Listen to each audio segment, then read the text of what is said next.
Kembali lagi di Aini Sude, pemirsa. Nah, ini sudah menuju jam 11. Bagaimana pemirsa puasanya masih kuat kan tentunya, apalagi buat adik-adik nih ya yang masih belajar puasa, semoga masih kuat. Nah, bulan Ramadan tentunya kita akan berpuasa selama 1 bulan ke depan nih pemirsa. Dan agar tetap sehat dan tetap menjalankan puasa hingga hari Lebaran tiba, kita harus ngejaga nih apa yang masuk ke dalam perut kita pas saat sahur dan berbuka.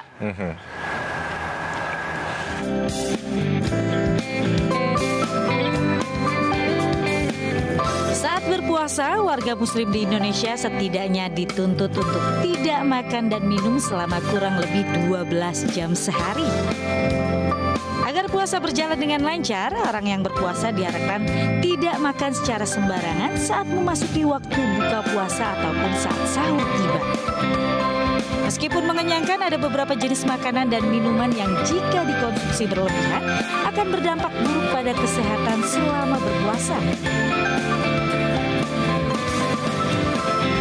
Di antaranya, makanan atau minuman yang terlalu manis, makanan pedas, makanan yang mengandung gas, gorengan atau makanan berminyak, makanan bersantan, makanan atau minuman berkafein, dan makanan cepat saji.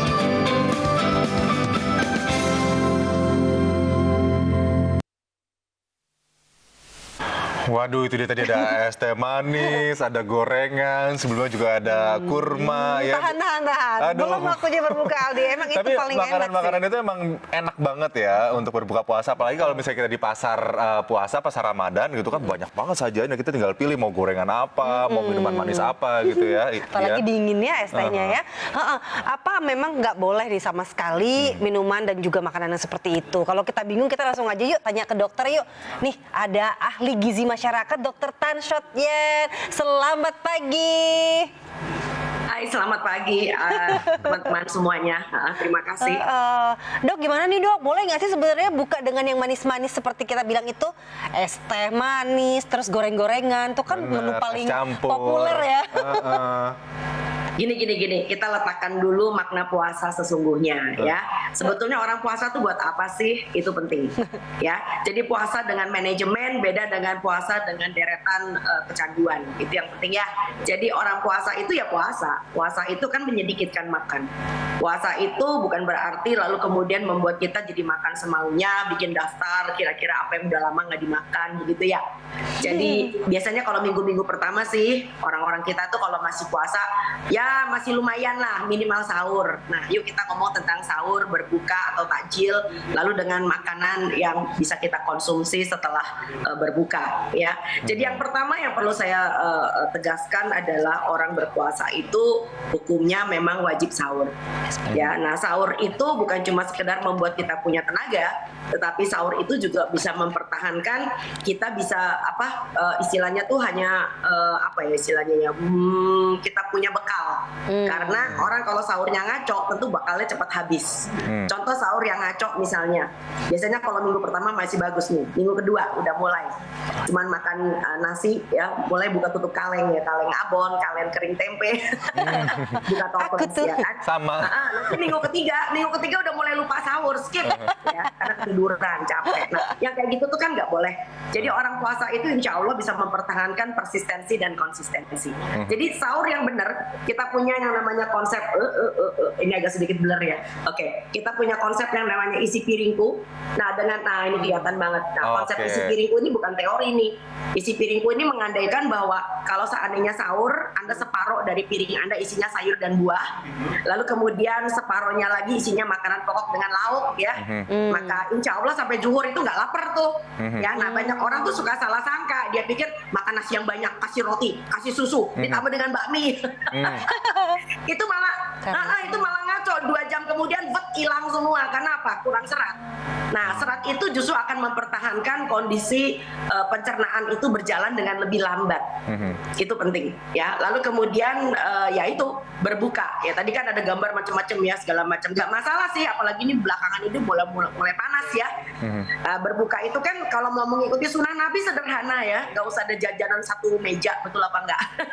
Iya, berbuka dengan yang manis, tapi kadang-kadang kebablasan ini manisnya jadi kemanisan karena banyak banget ragam makanan yang ada di meja. Nah, akhirnya menjadi festival budaya. Ya, jadi bukan ibadah puasa lagi tapi menjadi festival budaya. Itu yang bahaya. Silakan. Nah, Dok, ini kan pastinya kalau misalnya menu sahur dan berbuka tadi tidak sesuai dengan pola anjuran direkomendasikan begitu ya, terlalu berlebihan. Ini kan akan memberikan masalah juga bagi saluran cerna. Nah, banyak banget informasi selama ini simpang siur di masyarakat terkait dengan hal ini. Dokter, kini kita punya informasi dari berbagai sumber. Nah, ini termasuk mitos atau fakta nih terkait dengan menu berbuka, menu sahur yang bisa mengganggu pencernaan. Kita lihat ini grafisnya, pemirsa. Di antaranya adalah yang pertama, puasa mengganggu fungsi saluran cerna. Terus juga nih puasa memperparah sakit mah katanya, memperparah GERD. Mitos atau fakta nih, Dok. Yang ketiga, pasien penyakit pencernaan kronis tidak boleh berpuasa. Terus katanya juga tidur setelah sahur nggak masalah tuh. Nah, mitos atau fakta yang kelima, makan berat saat berbuka aman untuk saluran cerna. Kita akan langsung bedah satu persatu ya, dokter, terkait mitos atau fakta ini. Yang pertama, puasa mengganggu fungsi saluran cerna. Mitos atau fakta, Dok? Mitos banget. Sebab puasa itu justru akan memperbaiki saluran cerna Anda. Yang biasanya Anda jejelin yang enggak ya kan. Pagi sarapannya nggak benar. Misalnya nih kalau nggak puasa nih, pagi cuma makan buah doang gitu ya. Kalau pagi cuma makan buah doang, akhirnya siangnya Anda ngemil.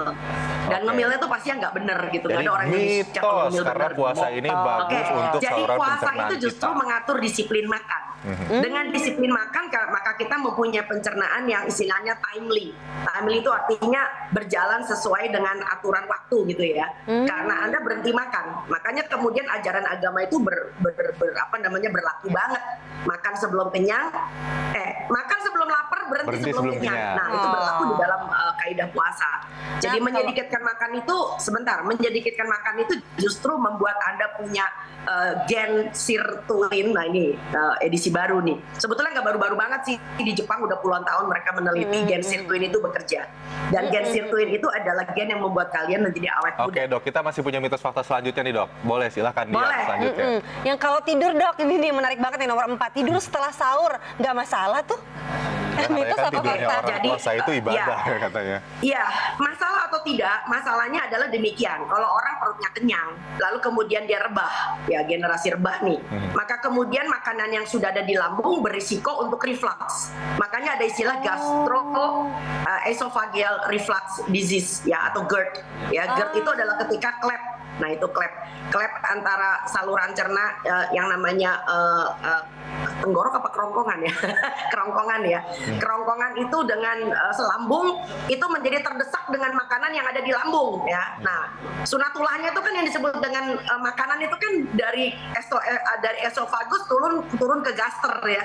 Dari kerongkongan turun ke lambung. Nah, karena Anda rebah, nah itu nggak ada gravitasinya tuh, jadi rebah gitu ya, datar gitu. Oke, jadi tidak boleh ya habis sahur. Punya risiko ya, Kalau klepnya itu sahur akan kedorong banyak, lalu langsung kemudian makan, ada makanan yang baiknya ada mestinya jeda sudah di terlebih dalam dahulu. lambung naik ke kerongkongan lagi.